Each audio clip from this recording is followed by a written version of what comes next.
আজকে April fool আমার একদম খেয়াল ছিল না।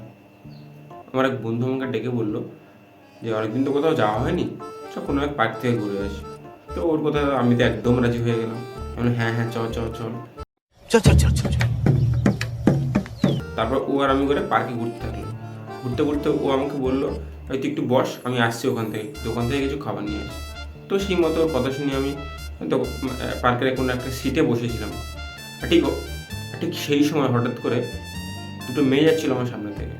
তো আমি ওদের দিকে তাকিয়েছিলাম, ওরাও আমার দিকে তাকিয়েছিল। তাকাচ্ছিল হাসছিল, তাকাচ্ছিল হাসছিল, আমিও তাকিয়েছিলাম। ওদের হাতে কিছু ফুলও ছিল, সেটাও দেখেছিলাম আমি। ওরা আমার সামনে থেকে অনেকটা দূর চলেও গেল। যেতে তো হঠাৎ ওদের হাতে একটা ফুল পড়ে গেল। আমি ভাবলাম যে হয়তো ফুল পড়ে গেছে, ওরা বুঝতেই পারেনি। সেইভাবে নিষ্পাপ মন নিয়ে আমি এগিয়ে গেলাম ওদের ফুলটা দেওয়ার জন্য। তো আমি গিয়ে ফুলটা তুললাম, ওরা আমাদের তাকাচ্ছে আর হাসছে। আমিও বুঝতে পারছিলাম না বিষয়টা। আমি বললাম যে আমি ফুলটা তুলে ওদেরকে দিয়ে দেবো, ওরা হয়তো বুঝতে পারেনি। তো সেই জন্য আমি গেছিলাম ফুলের পাশে, যে ফুলটা তুললাম। ফুলের ভিতরে একটা কাগজ ছিল, আর এদিকে ওরা আমাদের তাকাচ্ছে আর ওরা দুজন হাসছে। তো গিয়ে ফুলটা তুললাম, ওর ভিতরে একটা কাগজও ছিল। কাগজটার ভিতরে ভাবছিলাম রোমান্টিক কিছু লেখা আছে হয়তো। সেইভাবে আমি কাগজটা খুললাম। কাগজটা খুলে দেখি ওতে বড় বড় করে এপ্রিল ফুল লেখা।